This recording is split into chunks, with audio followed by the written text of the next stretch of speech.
Hello friends, I am Mudassir Hamid. Welcome to Radiance Biology classes. In the last video, we discussed about innate immune system and various mechanisms of innate immune system that tend to restrict the entry of the pathogen into the human body. आज के video में हम बात करेंगे acquired immune system की, acquired immune system के different components की और ये एक्वायर्ड इम्यून सिस्टम कैसे काम करता है. Okay, so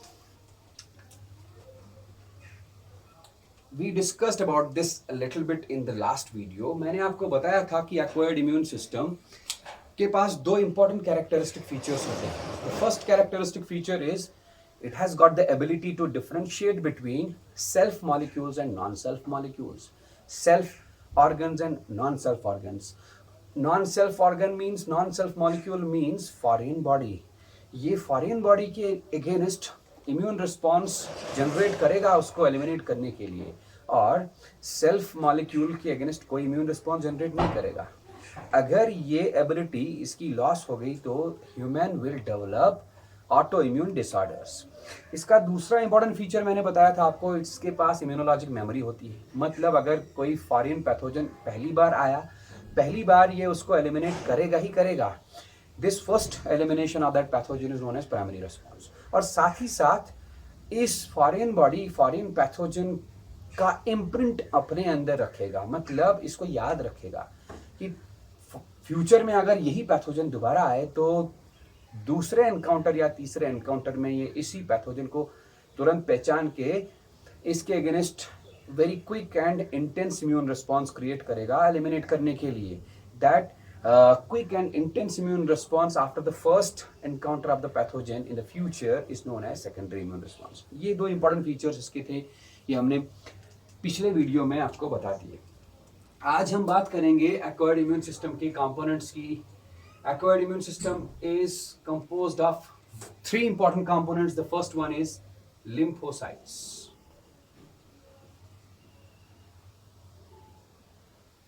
Lymphocytes, as you know, lymphocytes are a class of leukocytes. Leukocytes दो तरह के होते हैं, granulocytes and agranulocytes.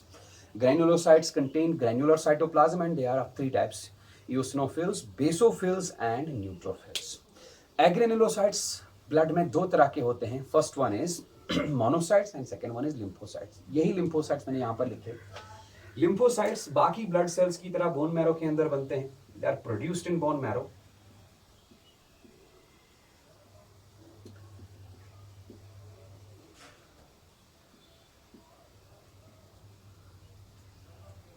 Bone marrow में बनने के बाद ये लिम्फोसाइट्स मैच्योर कहाँ होते हैं? On the basis of the site of maturation of these lymphocytes, there are two types. The first one is B lymphocytes. B lymphocytes bone marrow के अंदर बनते हैं and they mature inside the bone marrow. The second type is T lymphocytes. T lymphocytes bone marrow में बनने के बाद bone marrow से escape करते हैं एंड चले जाते हैं थाइमस में, और थाइमिक एनवायरनमेंट में ये मैच्योर हो जाते हैं. राइट. सो कुल मिला के बात ये है कि लिम्फोसाइट दो तरह के होते हैं. B lymphocytes they are formed inside bone marrow and mature in bone marrow, while as T lymphocytes are produced in bone marrow and they mature in thymus. T lymphocytes are further classified into two types. First one is helper T lymphocytes.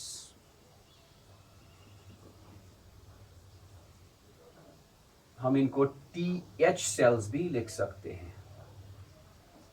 Second one is cytotoxic T lymphocytes.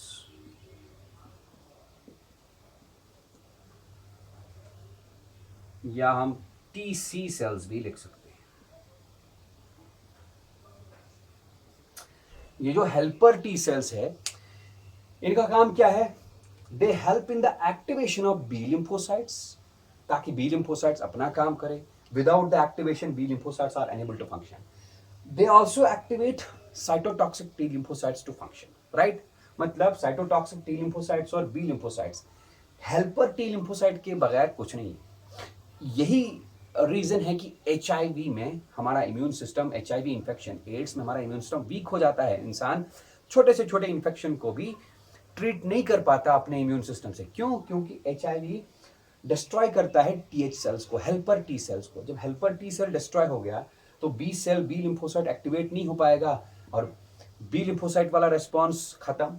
जब helper T cell destroy हो गया तो TC cell, cytotoxic T cell, cytotoxic T lymphocyte अपना response नहीं दिखाएगा, तो ये वाला immune response भी खत्म. That is why the immune system becomes weaker. Okay. Then the second component of acquired immune system is antigen presenting cells. Antigen presenting cells वो वाले सेल्स होते हैं जिनमें फैगोसिटिक एबिलिटी होती है, मतलब they have got the ability to engulf a foreign pathogen, right? For example, ये एक एंटीजन प्रेजेंटिंग सेल है. This antigen presenting cell engulfs a foreign pathogen. ये मान लो एक फॉरेन पैथोजन है. फॉरेन पैथोजेंस को हम इम्यूनोलॉजिक टर्म्स में एंटीजेंस भी बोलते हैं. ये इस एंटीजन प्रेजेंटिंग सेल ने एनगल्फ कर लिया. एनगल्फ करने के बाद ये एंटीजन प्रेजेंटिंग सेल इस फॉरेन पैथोजन को, एंटीजन को छोटे छोटे पीसेस में ब्रेक करती है. उन पीसेस को हम एंटीजेनिक फ्रैगमेंट्स बोलते हैं. लाइक दिस, ये रहे एंटीजेनिक फ्रैगमेंट्स. अब इन एंटीजन प्रेजेंटिंग सेल्स के पास ऐसा क्या होता है कि फॉरेन पैथोजन इनके अंदर जाने के बाद ब्रेक होता है into antigenic fragments. They contain lots and lots of lysosomes and lysosome like organelles. उन organelles के अंदर, lysosomes के अंदर बहुत सारे हाइड्रोलिटिक एंजाइम्स होते हैं. उन्हीं हाइड्रोलिटिक एंजाइम्स की मदद से एंटीजन ब्रेक होता है into smaller antigenic fragments. So these are antigenic fragments, right? Then ये एंटीजन प्रेजेंटिंग सेल इस एंटीजेनिक फ्रैगमेंट को सरफेस के ऊपर एक्सप्रेस करता है. कैसे एक्सप्रेस करता है? सरफेस के ऊपर इसको लेके आता है. हाउ? एंटीजन प्रेजेंटिंग सेल के सरफेस पे कुछ रिसेप्टर मॉलिक्यूल्स पैदा होते हैं. Receptor molecules express on the surface of the antigen presenting cell. ये रिसेप्टर मॉलिक्यूल को हम बोलते हैं major histocompatibility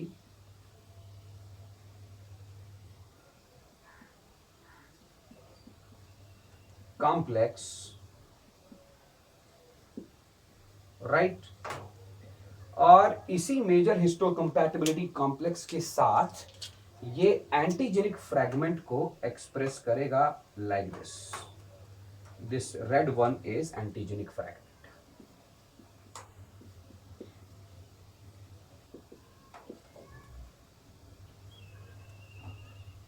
okay. Major histocompatibility complex को हम MHC भी लिख सकते हैं. रादर MHC मॉलिक्यूल्स दो तरह के होते हैं, MHC1 एंड MHC2. यहां पर MHC2 यूज होगा. MHC1 क्या काम करेगा हमारे सिलेबस में, हमारे कोर्स में, उसके बारे में हम बात नहीं कर सकते. That is a bit higher concept. हम यहाँ पर सिर्फ MHC की बात करेंगे, बट आपको याद रखना पड़ेगा this is MHC2, major histocompatibility complex 2. Okay, so this APC is an activated APC, activated antigen presenting cell. या हम इसको ऐसे भी लिख सकते हैं, APC, MHC, antigen complex. Activated APC बोलो या APC MHC antigen complex, right? तो this activated antigen presenting cell, what is its function? ये इस एंटीजेनिक फ्रैगमेंट को एक्सपोज करता है, देता है, प्रेजेंट करता है to B lymphocyte, to helper T cell. Helper T cell को ये एंटीजेनिक फ्रैगमेंट एक्सपोज करता है. मतलब ये cell, antigen presenting cell along with this antigenic fragment in MHC, ये बाइंड होती है हेल्पर टी सेल के साथ. तब जाके हेल्पर टी सेल खुद एक्टिवेट होगा and then it activates B lymphocytes as well as TC cells to function further, ये हम थोड़ी देर के बाद इसके बारे में बात करेंगे, right. The third component of acquired immune system is the antibodies. हम बात करेंगे एंटीबॉडीज की, right. Antibodies form the third component of the acquired immune system.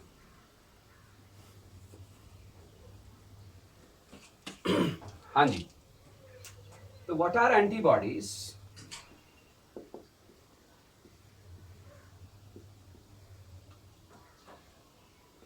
Antibodies are tetrameric glycoproteins, right?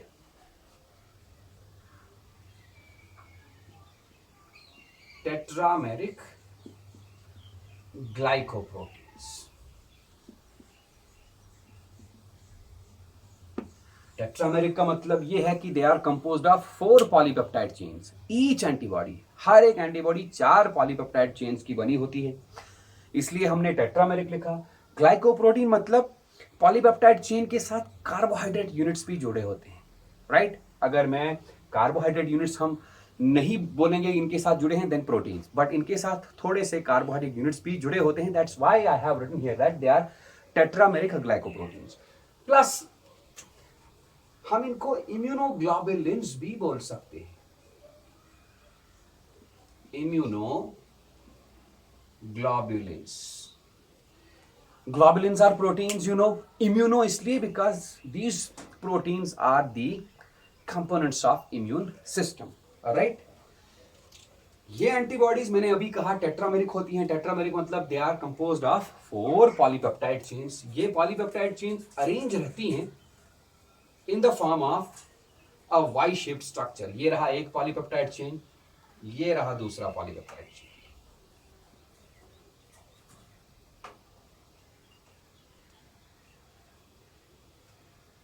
In 4 polypeptide chains में से 2 chains heavy chains होती है। Heavy chain इसलिए because इनका मॉलिक्यूलर वेट बाकी 2 से ज्यादा होता है।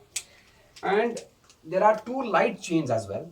ये लाइट चेन्स कुछ इस तरह अरेंज रहेंगी। देन हैवी चेन्स और लाइट चेन्स आपस में जुड़े रहेंगे with the help of bonds, covalent bonds like disulfide bonds.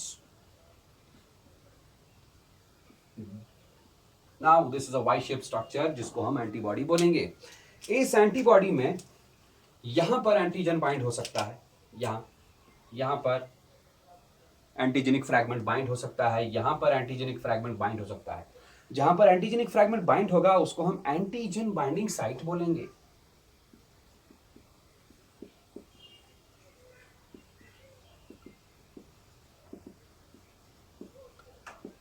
Okay, clear. Antibody का ये वाला एरिया, पीछे वाला एरिया, पीछा वाला एरिया कभी कभार एंटीबॉडीज ना बी सेल्स के सरफेस पे भी अटैच होती हैं। और ये कैसे अटैच होती हैं? ये अटैच होती है इस वाले एरिया से, this fragment, right. On the basis of, अच्छा sorry, this is the light chain. Light chain में पहले यहां पर लिखूं तो 2 तरह की लाइट चेन्स होती हैं, sorry 2 light chain and 2 heavy chain. Heavy chains 5 types की हो सकती है। एक एंटीबॉडी में 5 टाइप्स ऑफ हैवी चेन्स हो सकती है। फर्स्ट इज 2 अल्फा चेन्स हो सकती है। अगर एंटीबॉडी में अल्फा चेन्स हैं then this antibody is named as IgA। Then second one is gamma chains हो सकती है। अगर एंटीबॉडी में गामा हैवी चेन्स हैं then it is known as IgG। Then delta chains हो सकती हैं, 2 डेल्टा चेन्स। अगर डेल्टा चेन्स हैं एंटीबॉडी में then it is known as IgD। Antibody में एप्सिलॉन चेन्स हो सकती हैं। अगर एंटीबॉडी में एप्सिलॉन चेन्स हैं then it is known as IgE। And lastly the fifth one, अगर एंटीबॉडी में म्यू चेन्स हैं, mu heavy chains, then the antibody is known as IgM, right. Light chains भी 2 तरह की हो सकती हैं एंटीबॉडी में। They can be either 2 lambda chains और 2 कप्पा चेन्स। मतलब ये हुआ कि एक एंटीबॉडी में कौन सा हैवी चेन है उसके बेसिस पे एंटीबॉडीज 5 टाइप्स की हो सकती है। If there are 2 alpha chains, alpha heavy chains in the antibody, then it is known as IgA। Similarly IgG में गामा चेन्स होती हैं, IgD में डेल्टा चेन्स होती हैं, IgE में में एप्सिलॉन चेन्स होती हैं, एंड IgM में म्यू चेन्स होती है, राइट। IgA एंटीबॉडी को हम ऐसे लिख सकते हैं, 2 alpha chains and 2 lambda chains, और 2 alpha chains and 2 kappa chain. मतलब IgA भी 2 टाइप की हो सकती है, first containing lambda heavy chains or second containing kappa heavy chains. Similarly, we can write IgG as gamma 2 lambda 2 or gamma 2 kappa 2. Then delta chains, sorry, IgD as delta 2 lambda 2 and delta 2 kappa 2. Then IgE को हम लिख सकते हैं epsilon 2 lambda 2 और epsilon 2 kappa 2. IgM को हम लिख सकते हैं म्यू 2 लैम्डा 2 और mu 2 kappa 2. So on the basis of which type of heavy polypeptide chain is present in the antibody, they are categorized into 5 types. Those 5 types are as follows. इन 5 तरह की antibodies का different function है। Will discuss about this in this very lecture. थोड़ी देर के बाद हम उसके बारे में डिस्कस करेंगे। Let me tell you about the functioning of this acquired immune system. ये एक्वायर्ड इम्यून सिस्टम के सारे कंपोनेंट्स कोऑर्डिनेटेड मैनर में काम करते हैं। कैसे ये काम करते हैं, let us discuss this.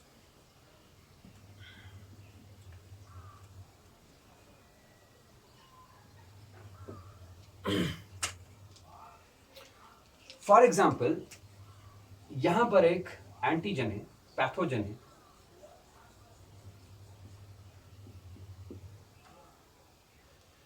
This pathogen enters our body. ये हमारा first line of defence cross करके बॉडी के अंदर आ गया और बॉडी में इसका एनकाउंटर हुआ एंटीजन प्रेजेंटिंग सेल के साथ। कोई भी phagocytic cell antigen presenting cell act कर सकती है। Antigen presenting cells are particularly macrophages, dendritic cells, या कभी कभार बी सेल्स भी एंटीजन प्रेजेंटिंग सेल्स बन जाती है, राइट। ये एंटीजन प्रेजेंटिंग सेल इस एंटीजन को एनगल्फ कर देगा बाय फैगोसाइटोसिस और अंदर इसको तोड़ देगा, ब्रेक करेगा इनटू एंटीजेनिक फ्रैगमेंट्स, जैसा कि मैंने अभी दिखाया। ये रहे एंटीजेनिक फ्रैगमेंट्स।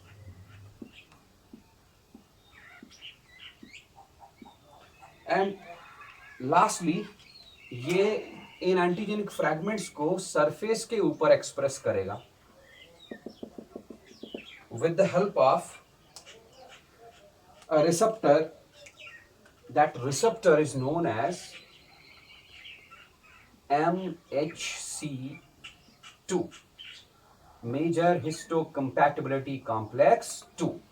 अभी मैंने इसके बारे में बता दिया। ये रहा antigenic fragment, right. So this is antigenic fragment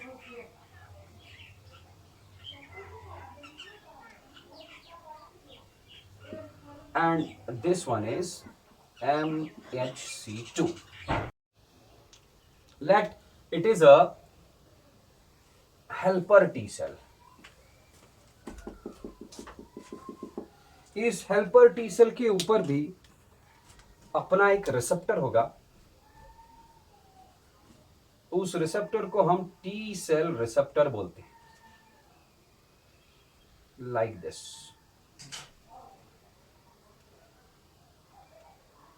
ये T cell receptor antigenic fragment के साथ बाइंड करेगा, जो कि खुद बाइंड है MHC मॉलिक्यूल के ऊपर। Due to this, helper T cell, TH cell activates. Activate होने के बाद ये डिफरेंशिएट हो जाएगी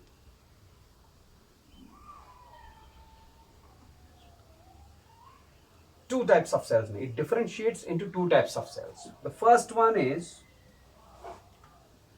Th1 cell and the second one is Th2 cell, right?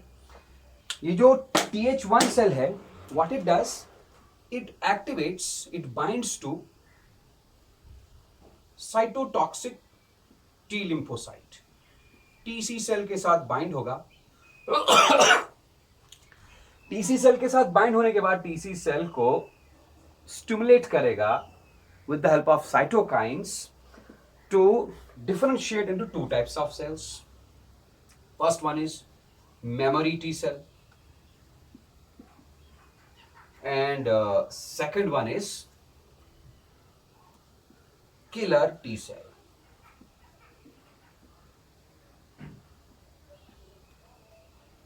Killer T cell इस पैथोजन को जो अंदर आया हुआ है, जिसकी वजह से ये सारा मैकेनिज्म स्टिमुलेट करेगा, उस पैथोजन ने अभी तक कुछ मल्टीप्लिकेशन किया होगा, उसका पॉपुलेशन थोड़ा सा इंक्रीज हुआ होगा बॉडी में. ये किलर टी सेल उसी पैथोजन को ढूंढ ढूंढ के उसके ऊपर अटैक करके उसको एलिमिनेट करने की कोशिश करेगा, right. This response will be the primary response.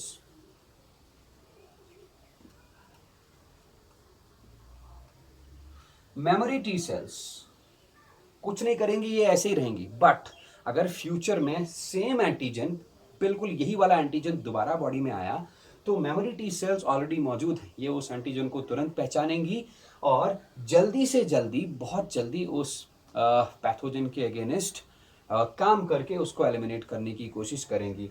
ये वाला रेस्पॉन्स बहुत क्विक होगा, विद हाई इंटेंसिटी होगा. This response is known as secondary immune response.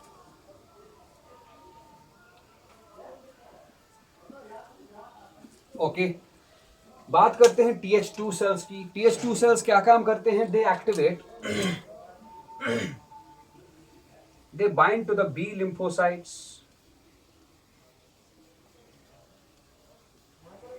ठीक, बी लिम्फोसाइट के साथ बाइंड हुआ तो बी लिम्फोसाइट स्टिमुलेट हो गया. कैसे स्टिमुलेट होगा? Again these release some cytokine chemicals, दो cytokine signals activate B lymphocytes. Due to the activation of B lymphocyte, there differentiation occurs into two types of cells. The first one is plasma cell और दूसरी वाली cell है memory B cell.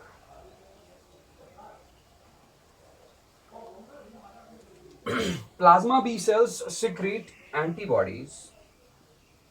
ये antibodies blood plasma और other body secretions में रहेंगी.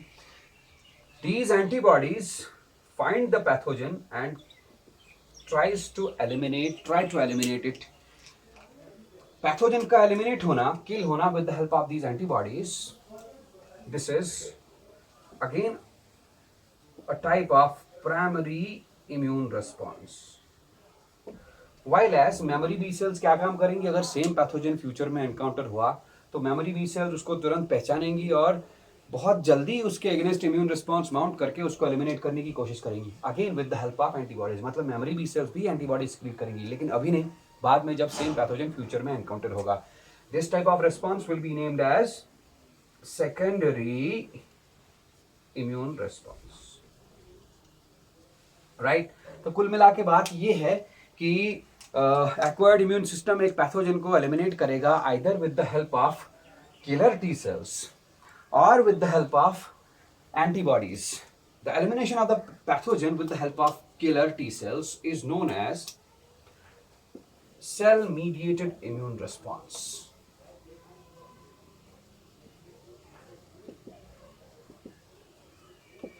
While as the elimination of the pathogen with the help of antibodies is known as humoral response. या इसको बोलते हैं एंटीबॉडी मीडिएटेड रेस्पॉन्स, राइट. एक पॉइंट में और यहां पर कहना चाहूंगा, HIV इन्फेक्शन जो होगा, एड्स जो होगा, एड्स में क्या HIV क्या काम करता है? HIV इन सेल्स को डिस्ट्रॉय करता है. आप यहां पर फ्लो चार्ट में देख सकते हैं कि TH सेल्स क्या काम करते हैं? They activate both cytotoxic T lymphocytes as well as B lymphocytes. मतलब ह्यूमोरल रिस्पॉन्स तब तक नहीं होगा जब तक हेल्पर टी सेल ना हो। सिमिलरली सेल मीडिएटेड रिस्पॉन्स तब तक नहीं होगा जब तक हेल्पर टी सेल ना हो। If the population of helper T cells decreases, the whole immune system functions in a very weak manner. Therefore अगर थोड़ा सा भी माइल्ड पैथोजन बॉडी के अंदर आया, वो माइल्ड पैथोजन का इन्फेक्शन इजीली ठीक नहीं होगा, इंसान उससे मर सकता है, राइट। लास्टली इस इम्यूनिटी वाले चैप्टर में हमने एंटीबॉडीज के फंक्शन के बारे में पढ़ना है, और we have to study about the types of immunity. Immunity के दो टाइप्स हैं, active immunity and passive immunity. We will discuss these two in our next video. Thank you.